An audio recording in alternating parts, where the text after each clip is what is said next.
Today, we're going to dig into our prepper pantry and whip up some meal in a jar's unstuffed pepper casserole.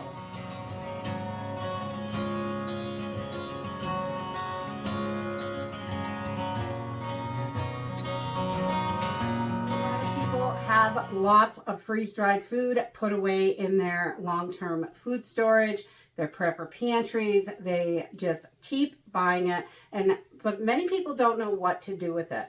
I love to make meals in a jar because then they are super handy and easy. You just grab a jar off the shelf, throw some water in it, you've got a meal. So that makes it really, really nice. And today, that's what we're going to do, is whip up a easy meal in a jar. It is unstuffed pepper casserole or soup. You can make it two different ways once it comes to cooking it. So that is really handy depending on what you have available for a cooking method.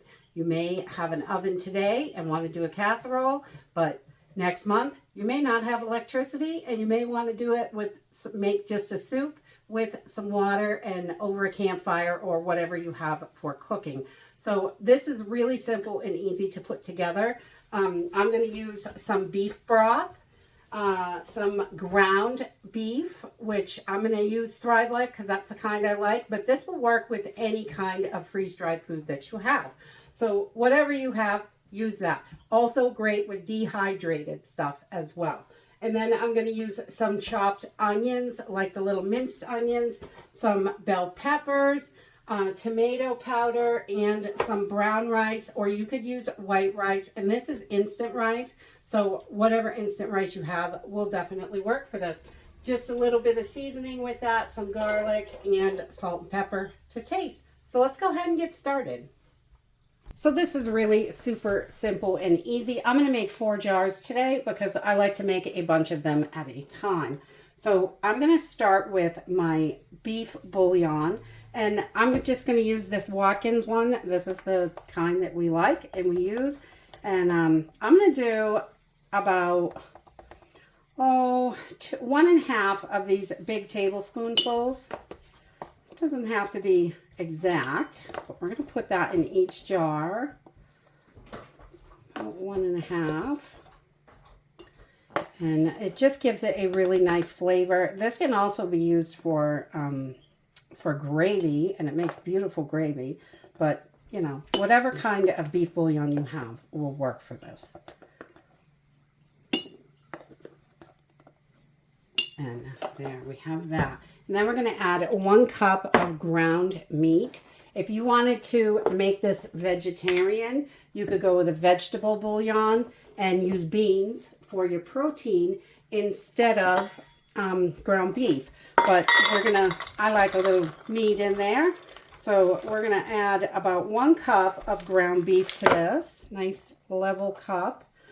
And get that right in there. I suppose I should get a funnel because I'm making a big mess.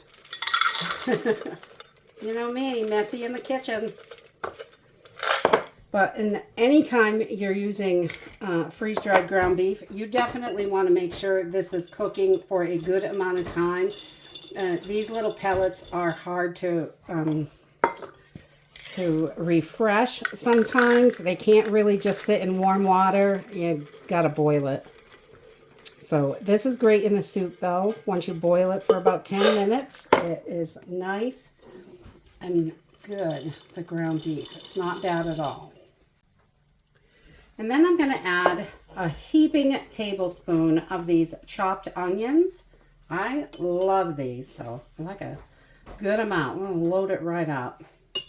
Get them right in there. And this onions, I think onions belong in everything, and garlic because they're delicious. And then we're going to do our bell peppers, and we're going to do about 2 cups. I need to grab my funnel because I'm making a crazy mess. We're going to put about 2 cups of peppers in here. You can use green peppers, red peppers, whatever bell peppers you have works perfect for this. And we just want to add 2 cups in there. And because this is a bell pepper soup, so we want lots of bell peppers. And they are always delicious. So we're going to get those right in there. Yummy.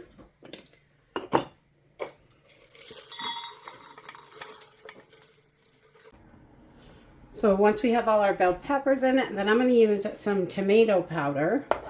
And I love this tomato powder. It is so good. They seal it in a bag inside the can. It's all sealed in the can when you get it. I just had to remove the cover. And you can leave it in the bag or you can dump this in the can, whatever you prefer. But this is just nice, good tomato powder. And it is wonderful. So you can see there. Yummy. All right, so we're going to use about a half a cup of this. Let's get this on here. And we're just going to put half a cup of tomato powder in each jar. And just about a half. There we go. Pour that right in. And I opened another jar of peppers and see how the color can differ. They're still really good, delicious. I've gotten a few things that are different colors, and that's okay. A little different shade, but it's still all good. And we're just gonna get these right in here. That tomato powder really adds such a nice flavor to this. And for the rice, we're going to use some brown rice, but any instant rice will work for this, definitely. So I'm going to put 1 cup of brown rice in each jar. We should be pretty full. You can add a little extra on the rice. There is a tiny bit of room, but not a whole lot. So about a cup does it. And I have doubled this and done it in a half-gallon jar, but it really makes a lot. So this is a good size for our family, and it feeds about 6 people with a good side.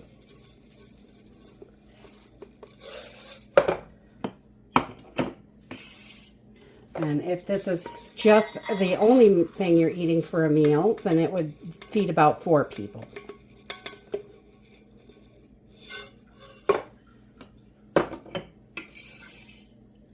And I just have a tiny bit left in here, so we're just going to top these jars off. Just throw it right in. No sense to keep that couple pieces.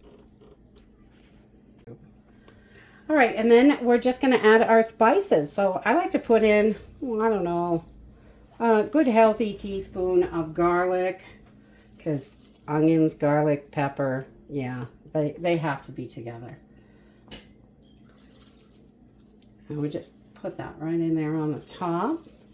And you can use dehydrated garlic or freeze-dried or whatever you have. Garlic powder would work.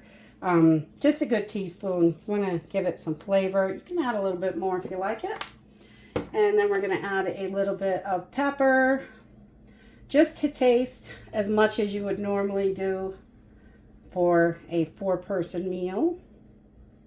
You can always add more salt and pepper at the end after you cook it as well. That's always an option, but I like to throw some in there just to, while it's cooking, it helps give that little extra flavor. And then we're gonna, I don't know, a little bit of salt, not too much, maybe half a teaspoon. I'm not a huge salt fan, so I don't like things too salty, but we want to have enough so it really makes it taste good. And that's it for your jars. That's it, really simple and easy. Now I'm just going to vacuum seal these up so they are ready for the pantry. And we try to always keep our food storage rotated. It's really important to do that. This is just a brake bleeder. I do this for when I just have a few jars, or if there's no electricity, you have got yourself, you can still vacuum seal jars with this, which is wonderful. I'll link this in the description down below. I love this thing. Had it for a really long time, and it just works. And I like to take this up to, I don't know, a little over 15 pounds of pressure. Between 15 and 20 somewhere. So it gives it a real good seal and it doesn't come apart. So you can see we're right about 16 pounds.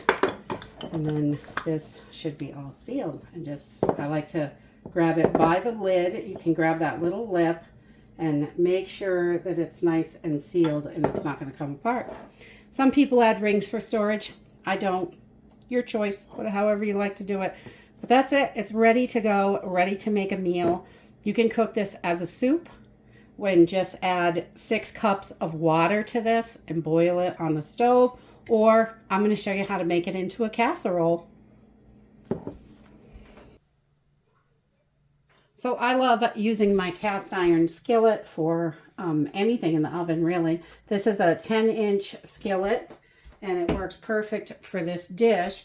And I'm just going to take my whole jar of this unstuffed pepper casserole or soup, because you can do it either way, and it comes out delicious both ways. I love casserole, so we're just going to pour this in and put it all right in there. And it's got everything in it for you. How simple is that? I'm preheating my oven to 350 degrees.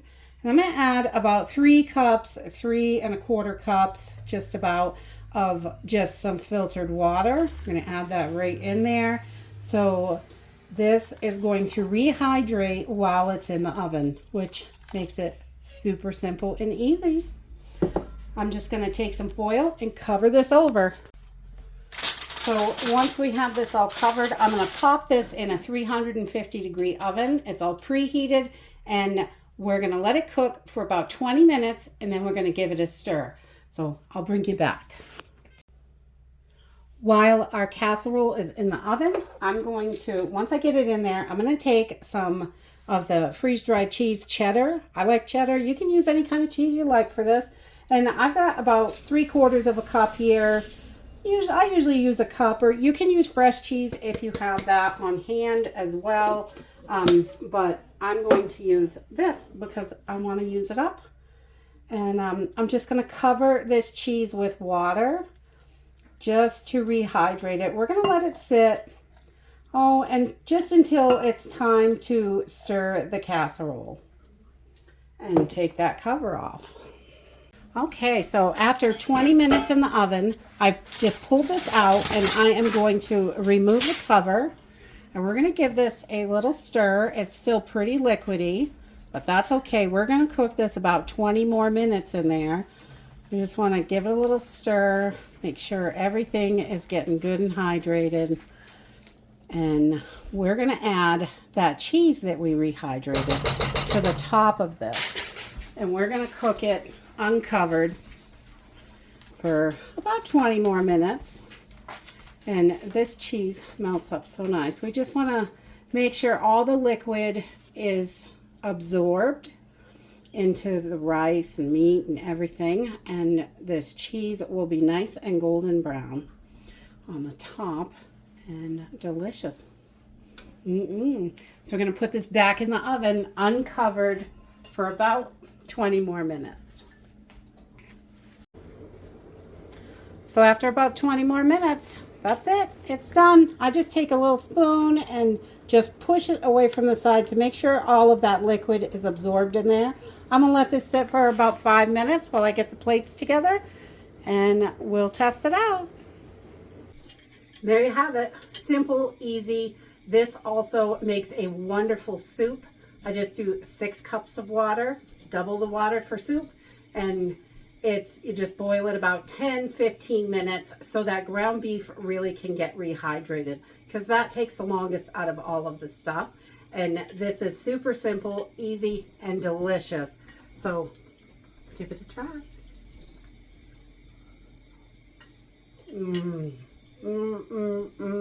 I love unstuffed pepper soup and casserole. It is absolutely delicious. Simple and easy. Wonderful to make these ahead and have them on the shelf. So when you have an emergency or you just don't feel like cooking, this is super simple and quick. Make these up and have them in your pantry. You will not regret it. And that's it for today. I hope you enjoyed this video, and I hope to see you next time. Bye!